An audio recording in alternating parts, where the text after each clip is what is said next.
Hello friends, मैं हूं अविनाश देवांगन और ई पॉइंट चैनल में आप सबका स्वागत है।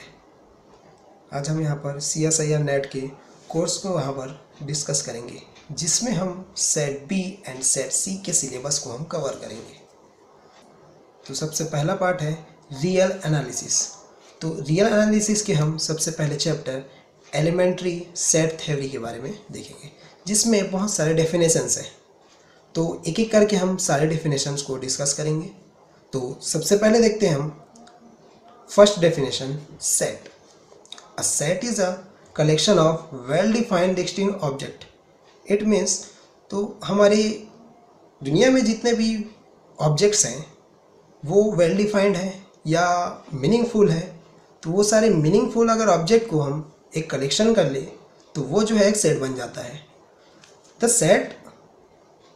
The object of a set are called the member और एलिमेंट ऑफ द सेट। और ये जितने भी ऑब्जेक्ट्स होंगे या मेंबर होंगे वो सब क्या होते हैं, ये सेट्स के ही मेंबर एंड एलिमेंट्स होते हैं। तो फॉर एग्जांपल एन, तो N is the set of a natural number. Means natural number में हमारे पास 1 2 3 4 5 6 7 सो ऑन इनफाइनाइट नंबर्स होंगे, तो उनका एक हम कलेक्शन बना लेते हैं, तो वो जो है नेचुरल नंबर का कलेक्शन हो जाता है। सेकेंड एग्जाम्पल हम देख लेते हैं।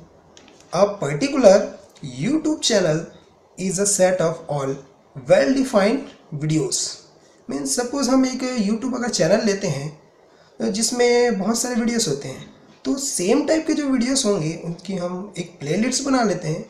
प्लेलिस्ट में हम देखते हैं कि सपोज हो सकता है कि मैथमेटिक्स से रिलेटेड कोई टॉपिक हो या कोई कॉमेडी वीडियोस हो, तो कॉमेडीज वीडियोस का हम प्लेलिस्ट बना लेते हैं, तो वो एक टाइप से एक सेट ही होगा।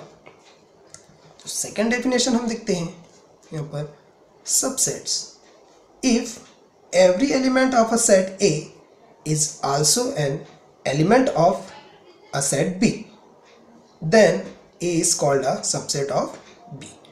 इट मीन्स ए के जितने भी एलिमेंट्स होंगे, अगर वो सारे एलिमेंट अगर बी में भी होंगे तो वो जो है सेट ए जो है बी का सबसेट होगा।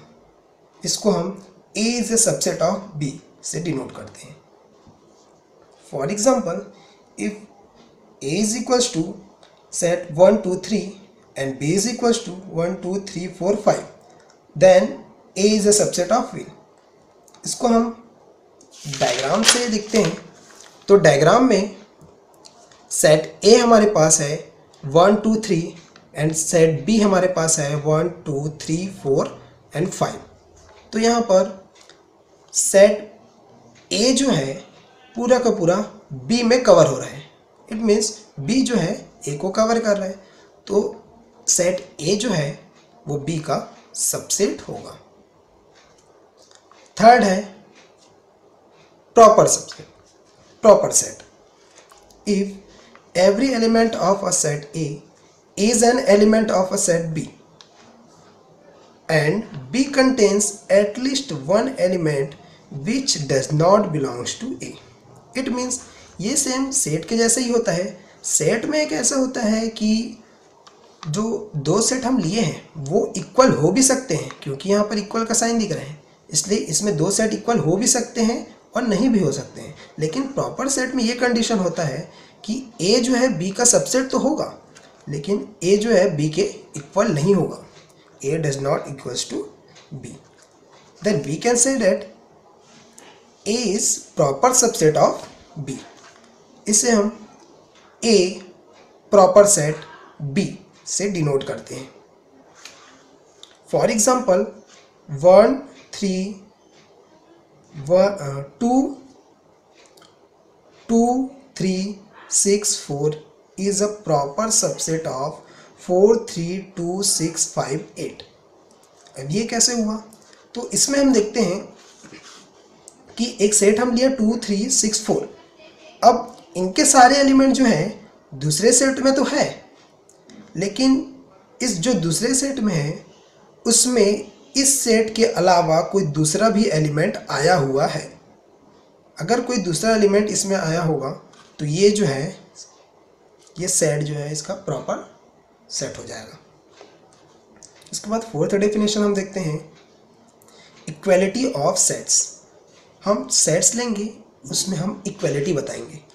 सबसे पहले देखते हैं इसका definition. If two sets A and B are equal then symbolically it is written as A is equals to B.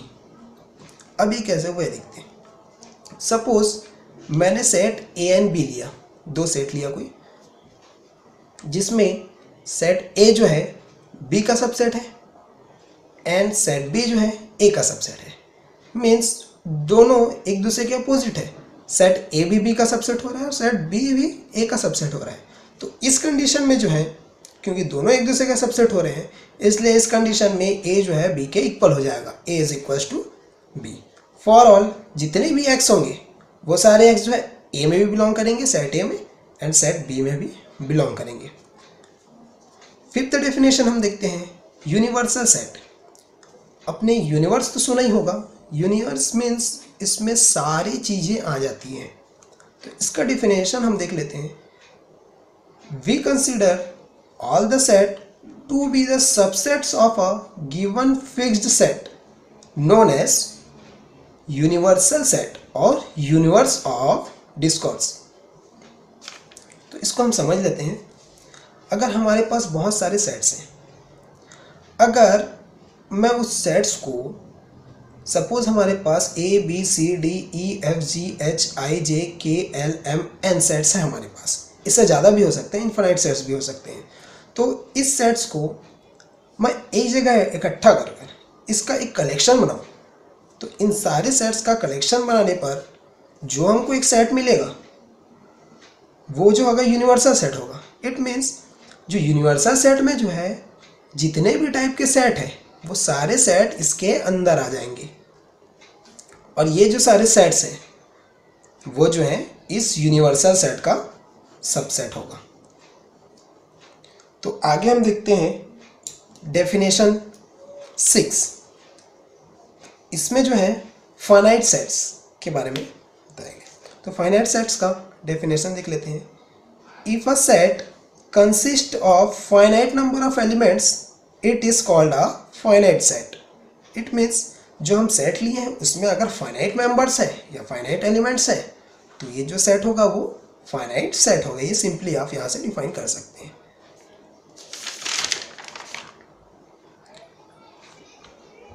Next definition जो है इनफाइनाइट सेट। फाइनाइट सेट में हमने फाइनाइट नंबर्स देखे थे एलिमेंट्स को, तो इस सेट में हम इनफाइनाइट नंबर ऑफ एलिमेंट्स देखेंगे, तो ये जो है हमारा इनफाइनाइट सेट हो जाएगा। तो इसका एग्जांपल है set of natural numbers. Natural numbers कितने होते हैं हम इसको काउंट नहीं कर सकते, क्योंकि ये 1 से स्टार्ट होकर इनफाइनाइट तक जा सकता है।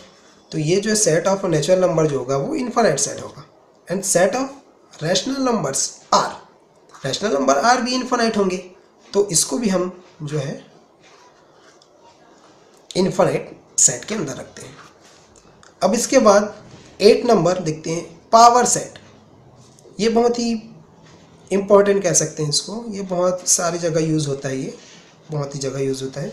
तो power set, power set of a set is defined as the family consisting of all subsets of a set. Means suppose हमने कोई एक सेट लिया है, तो उस सेट के जितने भी सबसेट्स होंगे वो उनका कलेक्शन जो है वो पावर सेट कहेंगे उसको। इसको जो है हम P से डिनोट करते हैं। तो अब इसमें हम देख लेते हैं एग्जांपल के लिए, if A is equals to 1 2 3। Suppose हमने एक सेट ले लिया यहाँ पर ABC 1 2 3 ले लिया। अब इसके बाद अब इसका हम पावर सेट अगर फाइंड कर रहे हैं, the power set of A, suppose इसका हम पावर सेट फाइंड कर रहे हैं, पावर सेट ऑफ A, तो इनका जो पावर सेट होगा इन सारी का सबसेट हम फाइंड करेंगे। मीन्स सेट 1, फिर सेट 2, फिर सेट में एलिमेंट्स क्या होंगे 3 होंगे, फिर 1 2 होंगे, फिर 1 3 होंगे, फिर 2 3 होंगे, फिर लास्ट में जो 3 का पेयर 1 2 3। ये तो ये सारे सेट्स का कलेक्शन जो है ये हमारा पावर सेट बन जाएगा। तो इसका एक फॉर्मूला होता है पावर सेट का, पावर सेट का फॉर्मूला जो है यहाँ पर पी ए से डिनोट करते हैं हम पावर सेट को। सपोज हम एक सेट ए का पावर सेट निकाल रहे हैं,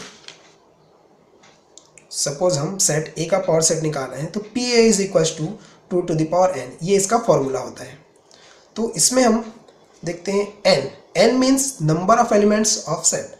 तो नंबर ऑफ एलिमेंट्स कितने हैं इसमें, 3 एलिमेंट्स हैं, तो हमने यहाँ पर n की जगह 3 पुटअप कर दिया, तो 2 to the power 3 is equal to 8, ये हमारा टोटल ये जो है पावर सेट हो जाएगा, where n is the number of element of set A. तो ये जो है इनका एलिमेंट होगा। अब देखते हैं हम 9th नंबर का definition, null set. A set consisting of no any element is called the empty or null set. It is denoted by phi and curly bracket. It means ये नेम से ही समझ आ रहा होगा आपको कि कोई भी सेट जिसमें कोई भी एलिमेंट ना हो, एक भी एलिमेंट ना हो, वो जो है हमारा नल सेट होगा। इसको हम phi and curly bracket से डिनोट करते हैं।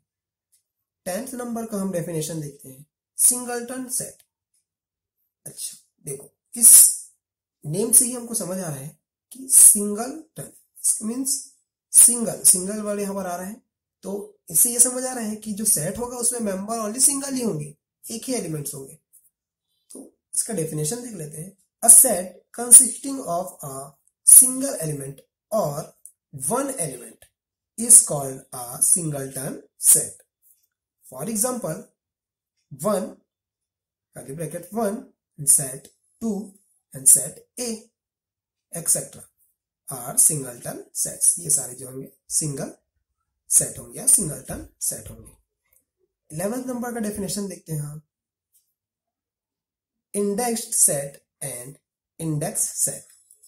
इसका डेफिनेशन जो है, let S T be non empty set. Non empty set means कोई ना कोई इसमें एलिमेंट होगा, ये एम्प्टी सेट नहीं होंगे। Non empty set for each T कोई ले लिया हम यहाँ पर, इसको बाद में डिस्कस करते हैं। Set for each T in a set then the sets a1 a2 a3 so on an are called indexed sets. It means a1 a2 a3 so on an जो है यहाँ पर इंडेक्स सेट कहलाते हैं, इसको हम इंडेक्स सेट बोलते हैं। The suffix t belongs to del, यहाँ पर जो t हमने लिया था वो जो है डेल में बिलोंग करता है, और ये डेल की जो वैल्यू होती है ये 1 2 3 so on n होती है, ये जो है हमारे डेल की वैल्यू हो जाएगी, और इसी को हम इंडेक्स सेट बोलते हैं। ये जो इंडेक्स को शो करता है, इंडेक्स मीन्स 1 2 3 4 so on जो नंबर्स होंगे वो सीरियल वाइज इसको शो करते हैं, इसको इंडेक्स सेट बोलेंगे। इनको जब हम एक बंच बना लेते हैं या इनका हम कलेक्शन बना लेते हैं तो वो सेट आ जाता है, तो इंडेक्स सेट बोलेंगे इसको। तो और अब यहाँ पर देख लेते हैं, the suffix t belongs to del of at is called an index and such the family of the set is denoted by. अब इनका हम जो कलेक्शन ले रहे हैं इंडेक्स का, अब उनका कोई ना कोई फैमिली बनेगा। अब उस फैमिली को हम कैसे डिनोट करेंगे, ये हम देख लेते हैं। at मीन्स जितने भी a होंगे a1 a2 a3 so on t means t किसमें बिलोंग कर रहे हैं, डेल में बिलोंग कर रहे हैं, तो t जो है नंबर 1 2 सो ऑन n तक है, ये जो डेल जो है 1 to n तक है, तो ये हमारा जो है कलेक्शन जो है a t बन जाएगा। इसको हम सेट a t के फॉर्म में भी शो करते हैं, ये इस फॉर्म में भी हम इसको शो कर सकते हैं। चलिए अब 12th नंबर का हम डेफिनेशन देखते हैं, pair wise disjoint sets. Disjoint का मतलब होता है अलग अलग होना, कोई भी दो सेट अगर ले लेते हैं वो अलग अलग हो गए तो वो क्या होगा, डिसजॉइंट होगा। तो अब फैमिली an, कोई हमने एक फैमिली ले लिया जिसमें हम पिछले डेफिनेशन में देखे थे, हमने एक कलेक्शन ले लिया था, तो वैसे ही हमने एक फैमिली ले ली यहाँ पर an, यहाँ पर हमने एक फैमिली लिया an of a set is said to be a pairwise disjoint.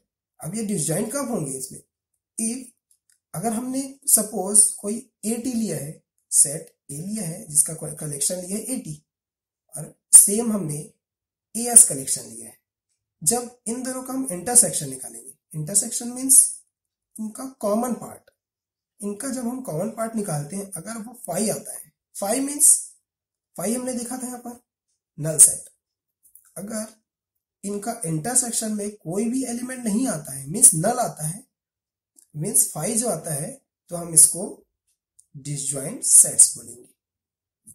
यहाँ पर टी और एस जो है डेल में बिलोंग करेंगे। T S belongs to del means index set such that T does not equals to S. अब ये क्यों लिखा हुआ है यहाँ पर T does not equals to S? क्योंकि टी एंड एस दोनों के एलिमेंट जो हैं अलग अलग होंगे, डिसजॉइंट्स होंगे।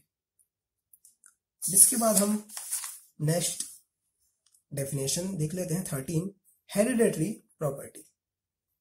A non empty family A is equals to 80 set, a collection 80 of sets is said to have hereditary property if 80 subset proper set 80 proper set AS and AS belongs to A. It means 80 जो है हमारे पास जो collection होगा 80 वो जो है AS का subset हो रहा है, प्रॉपर सेट हो रहा है। अब इसका जो प्रॉपर सेट हो रहा है, अब वहां पर AS जो है किसमें बिलोंग कर रहा है? A पर बिलोंग कर रहा है। इट मीन्स 80 भी जो है A पर बिलोंग करना चाहिए।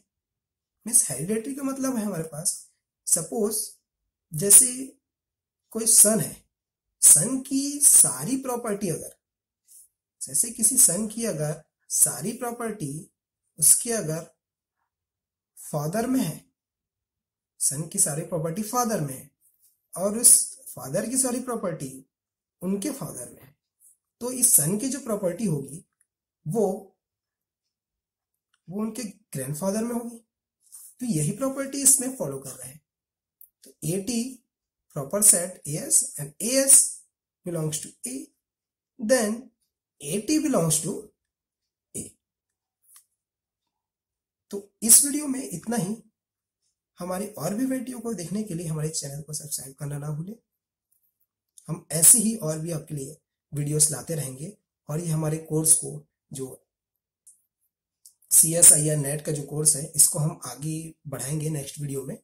तो इसके अगले पार्ट्स जो होंगे इसको आप देखना ना भूलें। धन्यवाद।